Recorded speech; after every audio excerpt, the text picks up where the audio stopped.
Welcome to the intersection of technology, cybersecurity, and society. Welcome to ITSP Magazine. Thank you for joining us for this conversation.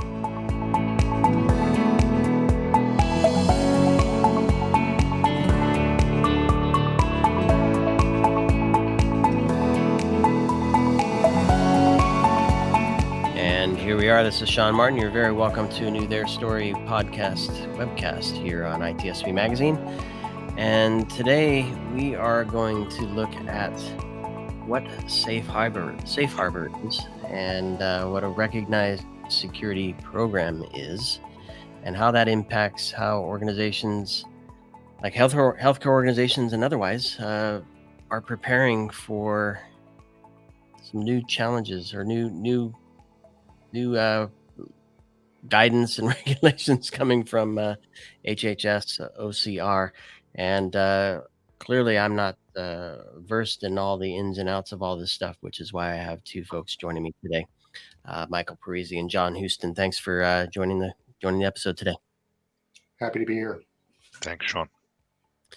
And before we get into what all this means, a quick word from each of you. Who you are, what your role is, and maybe why this topic is important. And John, I'll start with you. Great, thanks. I am the vice president responsible for privacy and information security at UPMC, which is about a $23 billion health system out of Western Pennsylvania. And really, the topic's important to me because obviously I'm responsible for information security, and I've been looking for methods not just to able to manage my own security organization and ensure that we're doing the right things, but also looking for a way to also measure my third parties that I have to work with that have access to or store patient information for my organization. So this is a topic of great interest to me. Perfect. Looking forward to it. And Michael? Yeah, thanks, Sean. So Mike Parisi, I'm the Vice President of Adoption here at HITRUST. My role is really to help the community and ecosystem in addressing common challenges in information security and privacy, and doing that in the most efficient and effective way possible. So this topic is near and dear to my heart and our hearts here at HITRUST, because we feel very strongly around what the definition of some of these terms are that HHS and the OCR is asking for feedback on through their RFI that was released in April of this year. And I think part of the discussion that we'll get into today is striking that balance, ensuring that the bar is high enough to be recognized security practices, but also protecting patient data and patient information, as John mentioned, but also ensuring that it is not overly burdensome for organizations to show that they're doing the right thing from a program perspective. So I think John and I and Sean, you as well, we've got all kinds of thoughts in terms of how to respond to this. And we at HITRUST are actively working a response, not only for ourselves, but for the community as well as organizations that have adopted or become HITRUST certified, or those that are looking to leverage that in order to satisfy a number of these requirements. Yeah, I love it. And Mike, I'm going to come back to you for you to set the stage here. But I guess the point I'll make as we kick this off is the Health and Human Services Office for Civil Rights put out an RFI looking at what a recognized security practice is with respect to HITECH. And you mentioned a few words there, reliability, assurance.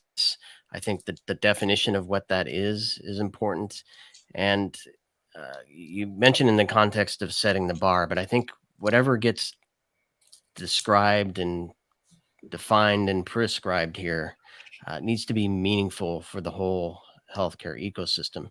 And I think that's what we're going to be talking about here today. Here is hoping to set the stage for HHS, OCR, and the community to kind of say, here's what's important. Here's how we want to operate together.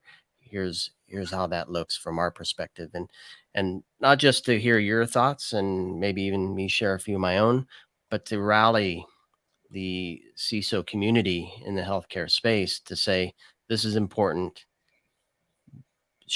Share your thoughts here with HHS.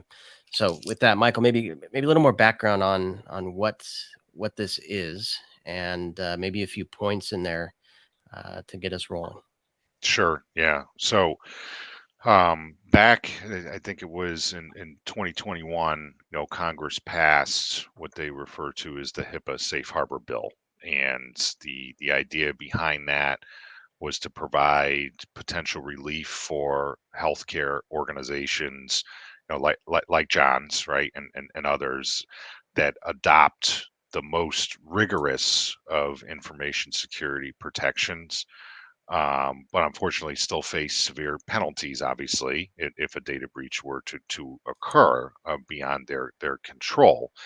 But it was really to offer this concept of safe harbor for those organizations that adopt the most rigorous information security protections, right? So I'm very pleased to see that the OCR is beginning the regulation development process to really implement the allowances included within the HIPAA Safe Harbor Bill, because that hasn't been defined yet, right? Which is why they've reached out to the community in the form of an RFI with a series of questions to help understand what does the community see as being the most rigorous information protection programs and policies. And I think the important thing to focus on, Sean, is when you look at one of the primary goals associated with this concept of safe harbor, because not everyone's going to get it, not everyone should get it.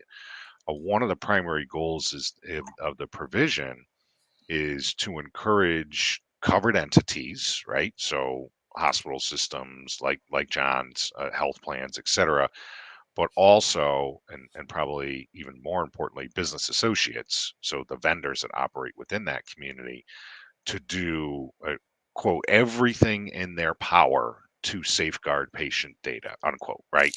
I think that's the key aspect, is when we look at the questions that HHS OCR are asking, we need to answer those questions through the lens of doing everything in our power to safeguard patient data. And that's everything from understanding how we define recognized security practices to how those security practices are validated in our vernacular, right? It's one thing to choose a framework and implement it. It's another thing to have somebody come in and audit that, right? And independently validate that you're actually doing what you need to be doing.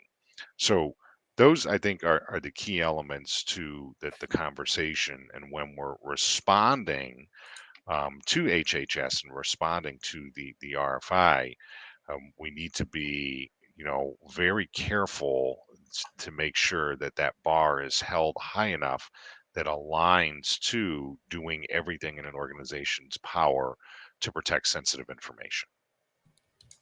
So, John, a lot there, as described by Mike, that I presume gets you thinking about your current program, how that might be impacted, and hopefully even how the level of effort that you put into building your program might actually help inform HHS for what is possible, how is it possible at scale, and how can the whole healthcare ecosystem benefit from some of the work that you've done? Because I know you've put a lot into to doing things, maybe not exactly perfect, because nothing is, but in a very solid manner, right?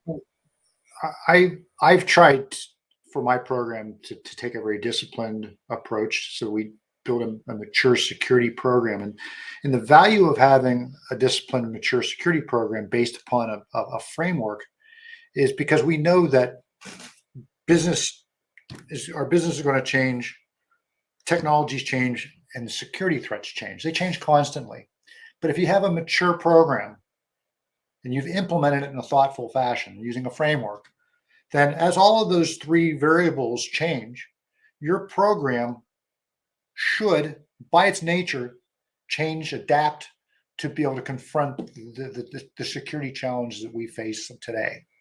Okay, so I've spent a lot of time trying to build a program based upon what I've just described. So I look at, and I will lay my cards on the table. I use HITRUST. I'm HITRUST certified. Find great value in that framework. I push my strategic vendors to be HITRUST certified, because by having that certification says to me that that organization has a mature security program based upon a proven framework. And so I can expect then that their program is going to adapt as threats, business, technologies change. So it's really important to have that level of discipline. And I think that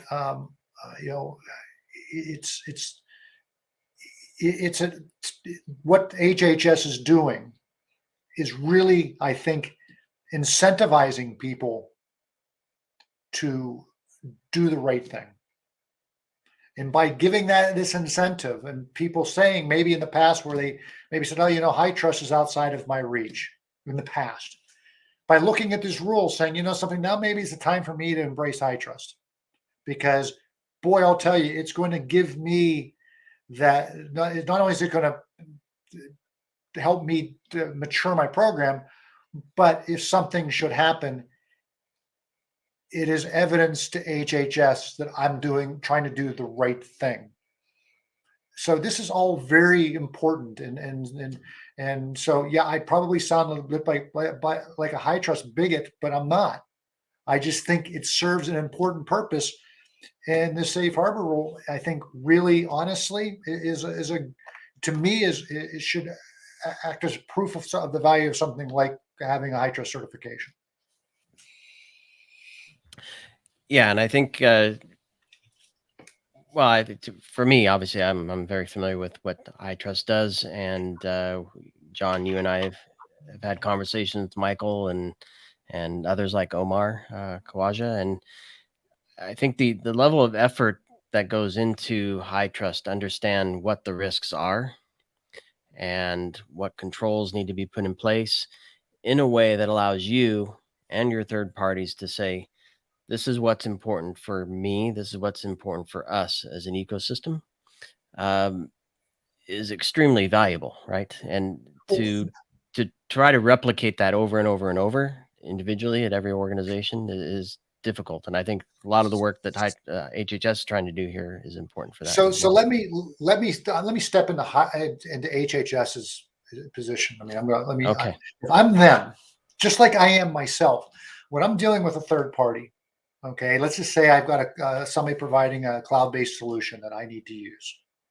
Okay, that cloud-based solution to me is very difficult to assess. I want to be able to assess their security. I want to be able to understand the maturity of their program and the framework that they're using. I want to be able to feel comfortable that that third party is doing what it should be to safeguard my information.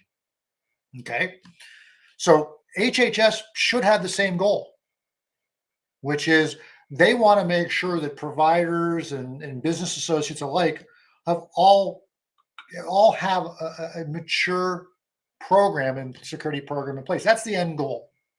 Okay. And I've said many a time that when I have to go in and try to do an assessment, my team do an assessment of a third party using questionnaires and other things, on a scale of 1 to 10, my confidence level of the value of that assessment is about a 3. Not because my people are bad or they have bad processes, but it's so hard to get good information out of a third party. It's so much effort to try to do an independent assessment. But now let's take HITRUST and say, something, third party, I want you to be HITRUST certified. Or if a third party comes to me and says, I'm HITRUST certified, My level of confidence on that same scale of 1 to 10 goes from a 3 to about an 8. Mike may get mad at me for saying this. HITRUST isn't perfect, but my God, it's so much better as a framework and a certification process than almost any provider can do today by a long margin. So if I can go from a 3 to an 8 in terms of my confidence level in that third party, boy, I'll take it every time. And it's so important. It allows us to I think Mike said earlier, to raise the bar, raise the standard in the industry. It give us this ability to credibly assess very quickly the security posture of that organization before we're going to entrust it with our data. So, what HHS is doing, I laud. I think it's a great thing. It again, in using HITRUST, then it allows HHS as well as like organizations like myself be able to very quickly get comfortable with somebody's security. Say, something, they're doing the right thing. They got the right program in place. They get at a level of maturity that I can trust. And Michael, too. Oh, go ahead. I'm going to say we're certainly not perfect, or else I want to be employed.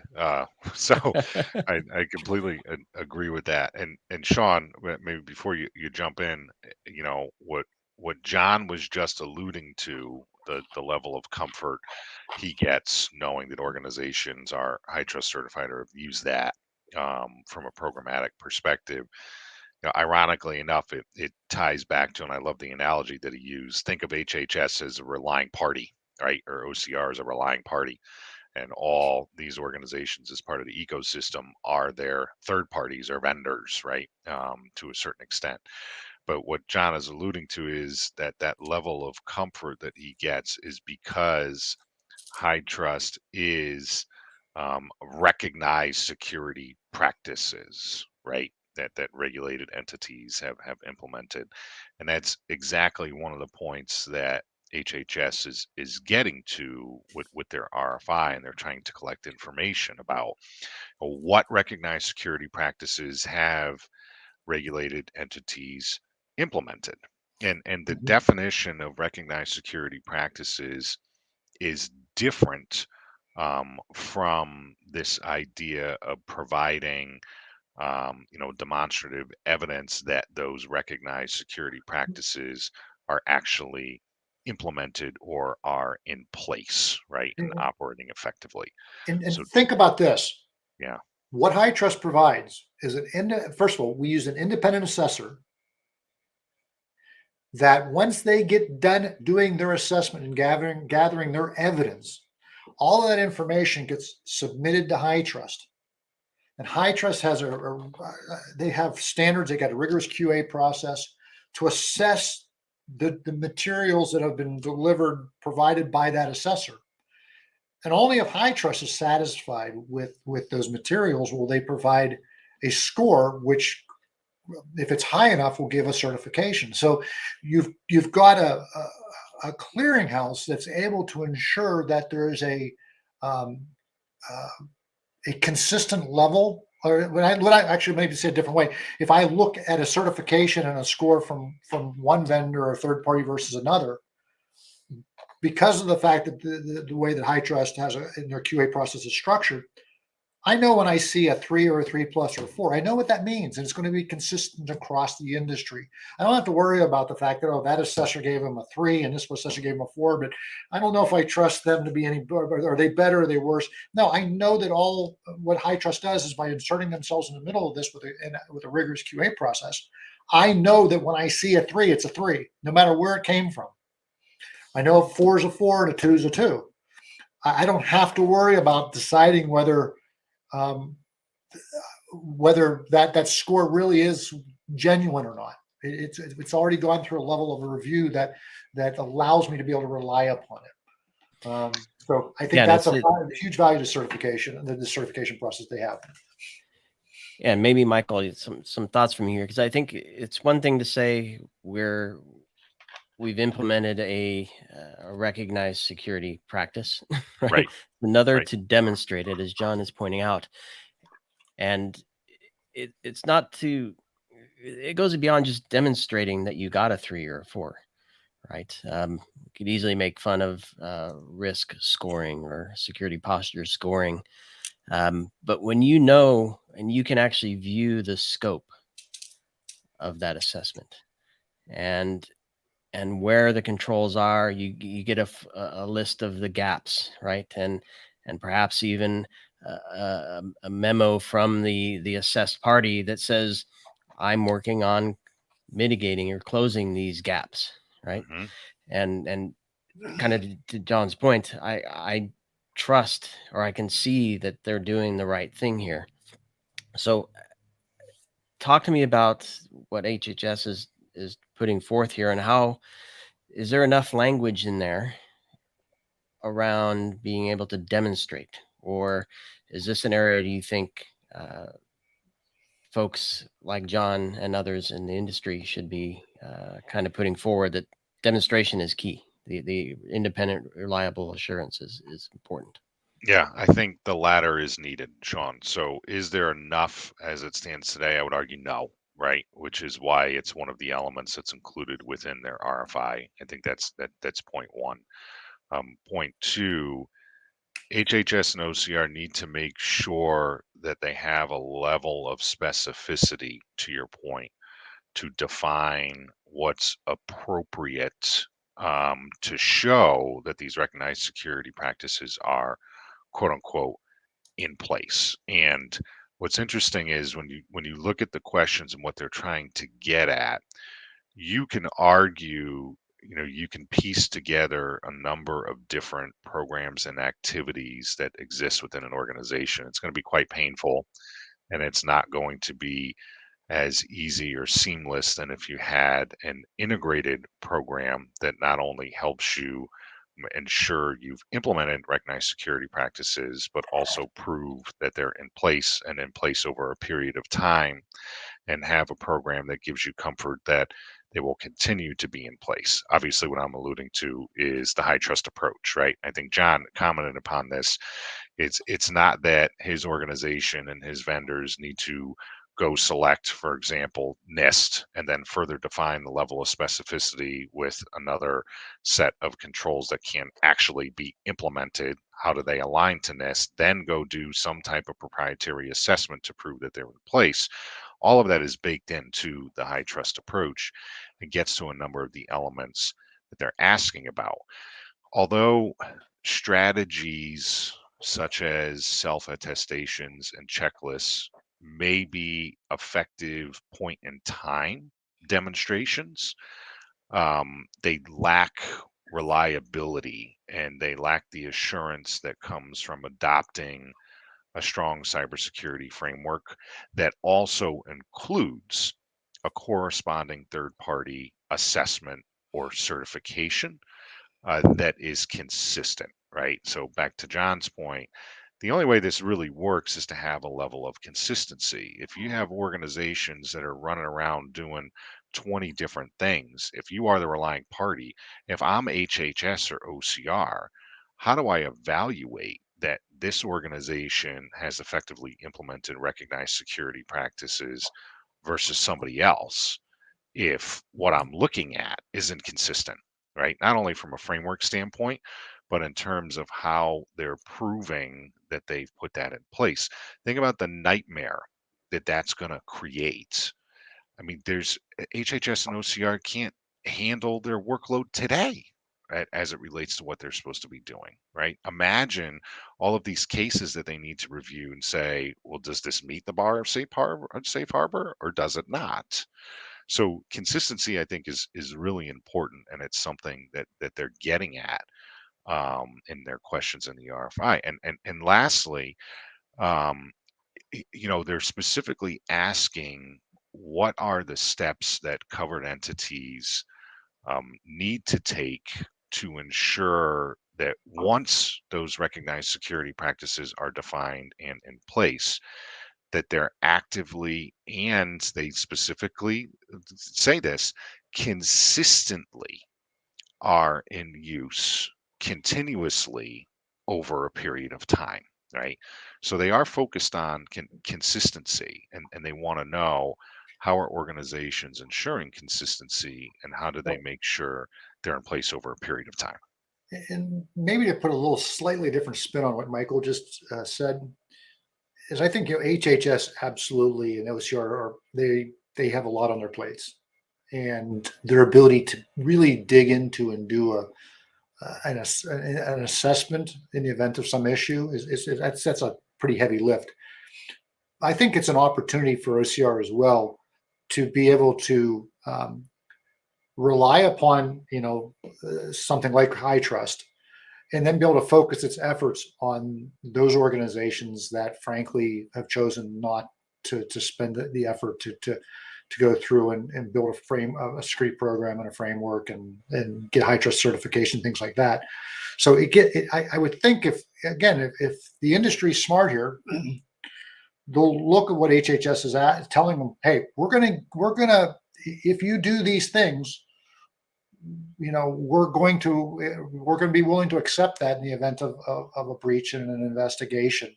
And so it serves the industry and us, because we have some level of comfort that if we have these programs in place, that we can then rely upon them if OCR comes knocking on our door. But at the same time, I think it allows OCR then to free up resources to focus on maybe more urgent things that they should be working on. So it's.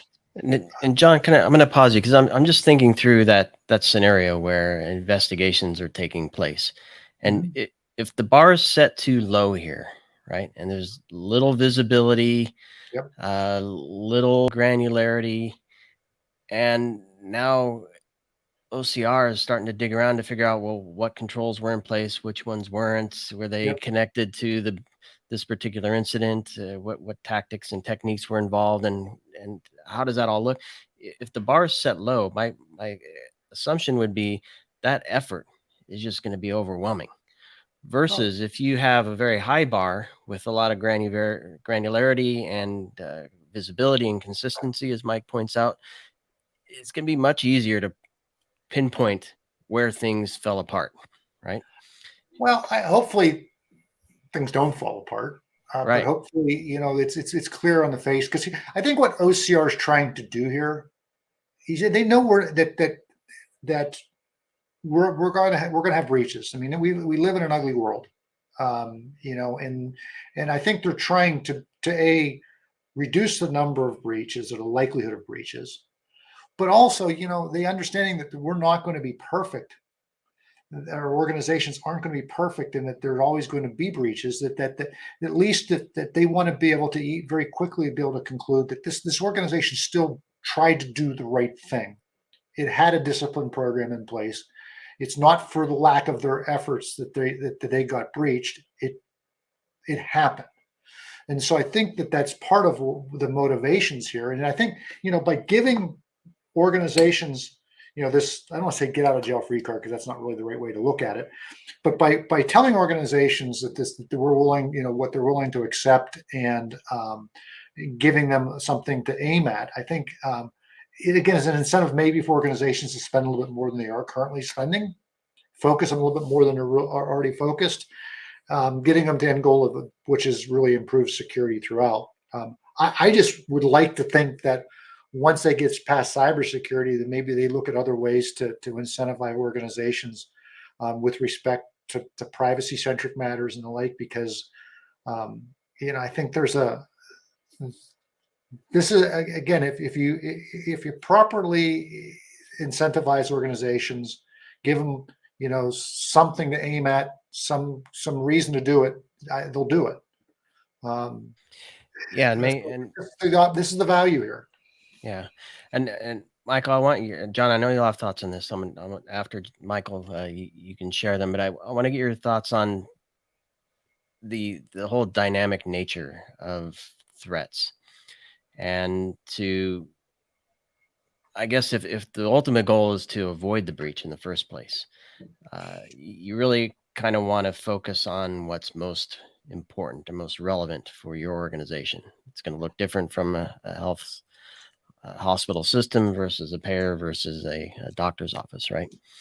And I guess my point is, if the bar is too high for everybody to reach, and it's too costly, they're probably not going to do that. But if you can focus in on the right things for your organization in the context of what you do in business with John, let's say, as a third party, if you can achieve that bar in a smarter, not harder, more costly way, to me that seems better. So I know HITRUST has been working on a thing called Threat Adaptive, which really looks at the current threat landscape, where it's targeting different entities and different technologies and things are happening in the wild, which can help frame and shape the risk assessment and the controls that you put in place to address them. So maybe some thoughts on that, and then John, I'd like your thoughts on the whole dynamic nature of threats in the context of this as well. Yeah, Sean. So, you and I had a similar conversation actually earlier today around this concept of rationalizing control selection, right? And unfortunately, I think a lot of organizations have probably done too much, and too much of initiatives or things that don't make sense relative to addressing the cyber threats and risks. To your point, Sean. So I think what's important through this lens, and what OCR certainly cares about as well, what HHS cares about, is this proliferation of threats, right? As threats continue to proliferate and change, healthcare organizations remain one of, and in many instances, the most prized target, right? For many different reasons. And, while most organizations have taken some type of comprehensive approach to ensure they've implemented practices that provide risk management programs with higher levels of security, many are still reluctant to engage outside that box or beyond, say, a self-assessment or attestation of their system. And they become very checkbox oriented, right? As opposed to starting with the threats and then identifying what are the appropriate safeguards, if you will, to implement to address those threats, those indicators of compromise, and do it in a scalable fashion, right? So I think what's important, and this would be an interesting discussion to have with OCR and HHS and everything that I've read. I haven't explicitly seen this anywhere, but in an additional question I would ask, outside of, if I were them, outside of what recognized security practices have regulated entities implemented, I would ask further, do those recognized security practices appropriately address cyber threats, or better, are they threat adaptive, right? So how do you know? To me, if I'm going to implement a recognized security practice and I'm going to do it effectively, it better be something, taking it back to some of John's first comments, that adapts to the changes in the threat landscape, that conforms to changes in underlying authoritative sources and requirements. Because what's important today is not going to be necessarily everything that's important tomorrow. I mean, just think about what's happened with some of these controls that we've seen within our lifetimes. I mean, I think we're going to get to a point where the concept of password controls will probably no longer exist at some point, right? And some of those changes are reflective of what's happening from a threat landscape perspective. So to me, in order to have appropriate security practices implemented, it needs to be something that adapts to those underlying changes in the cyber threat landscape. What is the purpose of implementing a framework? And I go back to my initial comment, which was one of my initial comments, which was that business practices continue to change, our technologies continue to change, and threats continue to change. And the value of a framework, if properly implemented in a mature fashion, is as all of those things change, your security program adapts. Okay. if you're, I see a lot of CISOs who get laser focused on some great technology, and and whatever that might be, they're not rather than being focused on the big picture, they're focused on some point solution to solve some problem that they have, or some threat that they perceive. But absent of an overarching framework that guides them, okay, that implementation, that technology might be great today, but what happens when the threat changes tomorrow? You need a much more disciplined process in place in order to continue to adapt. It's like, it's just that, again, why something like a HITRUST is and certification is so important, because it says, I got a mature program. It's been certified as being a mature program. It's one that's designed to adapt as threats change, technologies change, our business requirements change.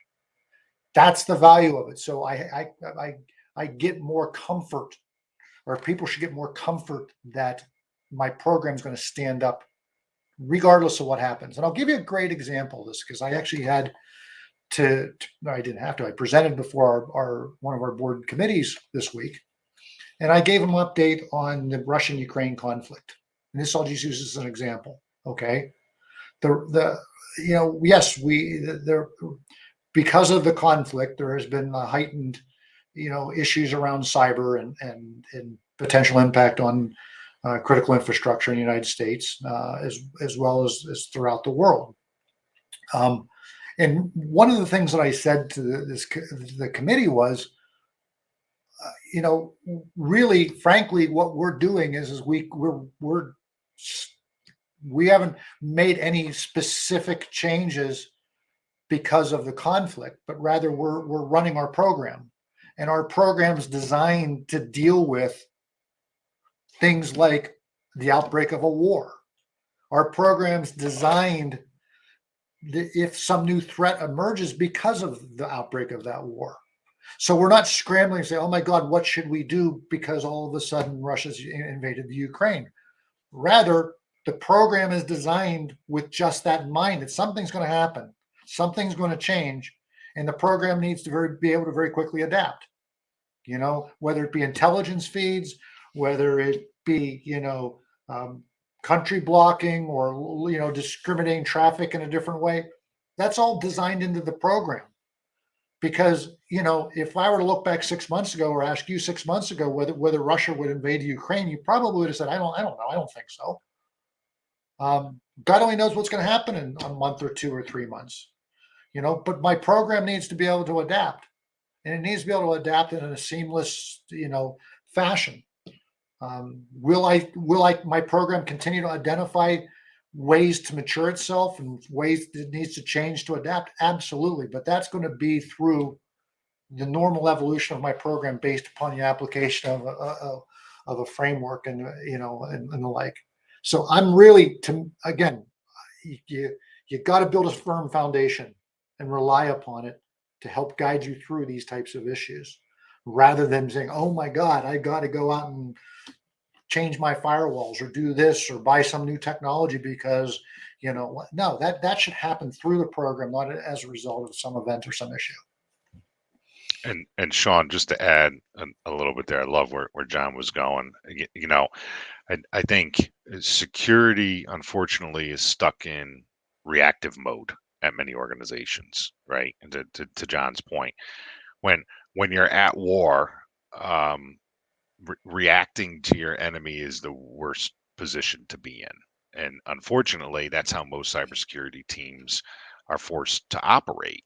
If you look at perimeter defense tools like firewalls, IDS, IPS, I mean, they do an essential but incomplete job, right? And to John's point, as organizations predominantly approach cybersecurity by relying heavily on reactive monitoring and incident response, they're hoping to head off each threat before it does serious harm.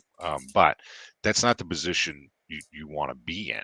And if you're so reliant upon what I like to call security heroes to fight threats, that's a poor use of resources, and it's indicative of a program that is not designed appropriately or not operating effectively. So I think to reverse these current trends surrounding cybersecurity spending and outcomes, we need to reevaluate the fundamental principles of cybersecurity and cybersecurity programs, to what John's alluding to, right? Either you, when we think about the threats from a cyber standpoint, either you lead the enemy or the enemy's going to lead you. And if the enemy's leading you, you're in reactive mode, and you really need to reevaluate your program. I agree with Mike, and and let me also say this. One of the key aspects of my program and my team's efforts is something that came out in some OCR tabletop audits. This is, my God, probably 4, 5, 6 years ago. OCR said that most organizations failed their risk assessment because they didn't know where their data is at. And that's becoming a much more acute problem because of the fact that more and more data is moving to the cloud. So we've taken an enormous amount of time and enormous amount of effort to be able to identify where all our data assets are at, whether they be in some third party's hands or whether they be within our environment, in the cloud, whatever. So, part of having a mature program and part of being able to defend and like is also understanding where your data assets, the things you're trying to protect, that where they reside at. And so, and as we move our our data assets to the cloud, understanding what it takes to maintain operations is also very important. If I'm reliant upon a cloud-based service to deliver my healthcare to my patients, I better have a strategy around how to make sure that it's available, make sure that vendor has a robust security program in place to ensure it's available. And so that is absolutely crucial. And again, that's also why what OCR is doing is so important, because we got to be able to understand where our assets, the data assets are, and be able to assess the credibility of our third parties programs. Absolutely vital, and I can't underscore the importance of it. Yeah, and that speaks directly to things like shared responsibility models and the inheritance of controls in the assessments and the assurance reporting, which I believe HITRUST addresses both of those as well, especially in the cloud, where maybe they're not always willing to open up the kimono and say, here's all the stuff we're doing. I will tell you, on a weekly, every week, maybe every other week, I'm dealing with a third party event where some third parties delivering service to me has my data, and they've been ransomware, they've been breached, something's happened. And so I will simply say that I can't underscore enough how important it is to extend the programs and your reach to third parties to make sure that they're able to securely deliver on those services and protect your information assets. So as we wrap here, I'm going to a final thought from each of you, and I'm going to position it this way. So they're looking for a recognized security practice. And in my view, this is an opportunity to maybe not just leverage what the industry thinks is good, just because it's done a certain way for so long, but perhaps find the framework and the practice and the program that takes us forward in a way where we can actually protect the environment. Because what I'm just thinking, when you start to automate something, right? If you automate a bad process, you've just scaled that bad process. If you're using the wrong data, you're making bad decisions on bad data. So I think there's an opportunity here for HHS OCR to say, great, there are recognized security practices. Which ones are actually mature? Which ones are actually being adopted in a way that are proactive and not just ticking the box of I've met these controls to apply to this framework. So maybe John, your thoughts on that, and maybe a message to the folks at HHS, OCR, and maybe your fellow CISOs to help rally them to say what they think on this topic. If I understand the question, again, I think it's something I've said is that, I'm not the smartest person in the world. I rely upon really smart people that are experienced and skilled in working with and establishing frameworks to be able to decide and help us understand what's important. But again, that's why I think it is absolutely vital that you thoughtfully implement a framework and make sure it's functioning within your environment appropriately, because it's going to guide you where you need to go. We've been working with HITRUST for a long time, and HITRUST has certainly matured over the years and has gotten the framework's gotten much more robust. And so, but each time we get certified, and there might be more things we need to certify too, but that also allows us to make sure that what we're focused on in that using that framework is what we should be focused on. So again, I'm just a big fan of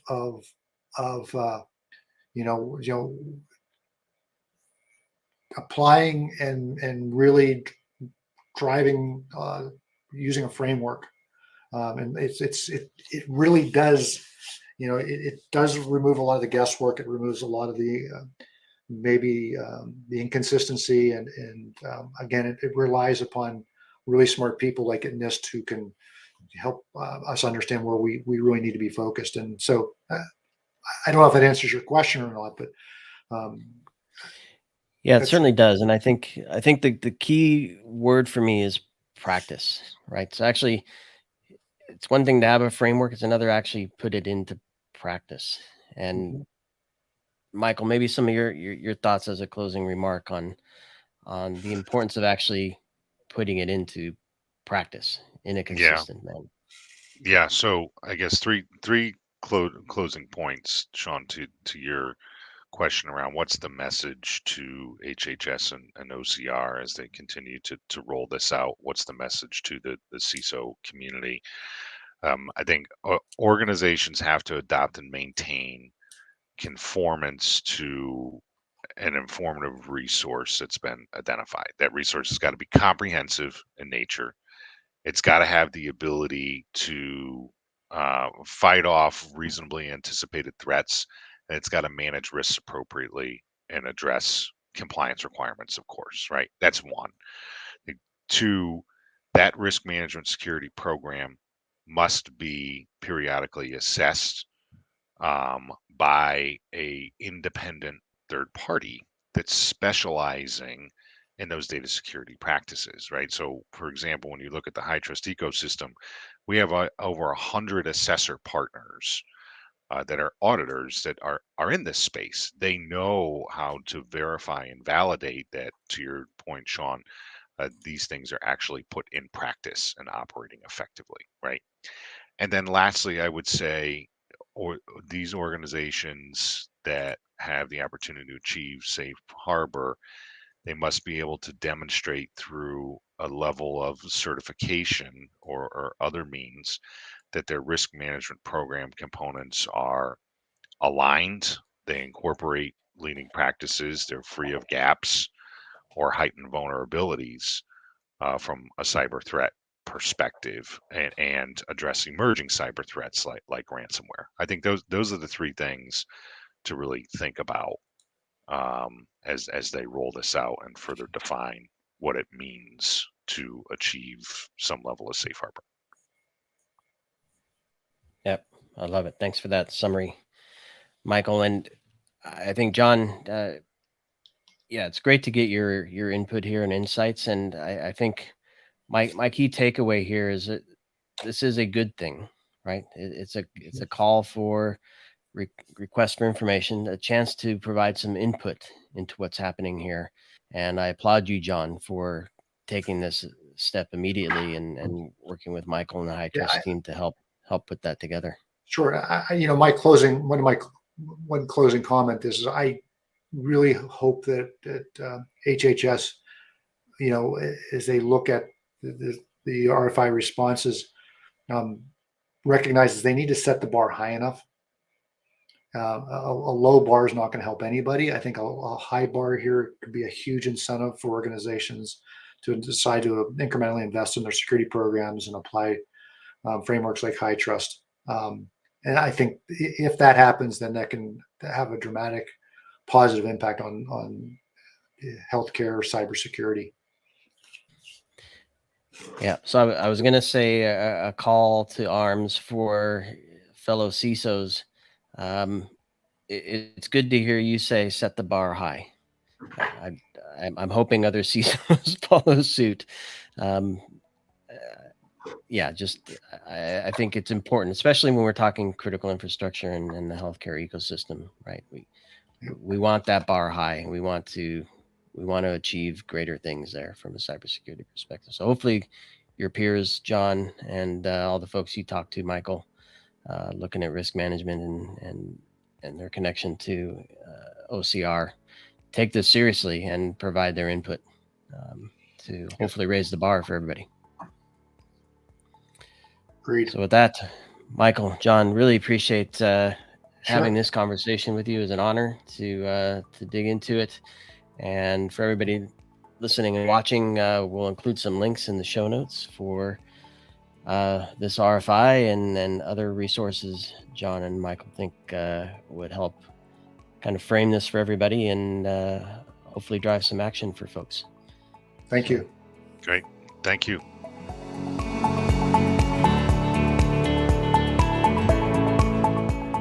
If you enjoyed this podcast, share ITSP Magazine with your friends, family, and colleagues. Thank you for listening.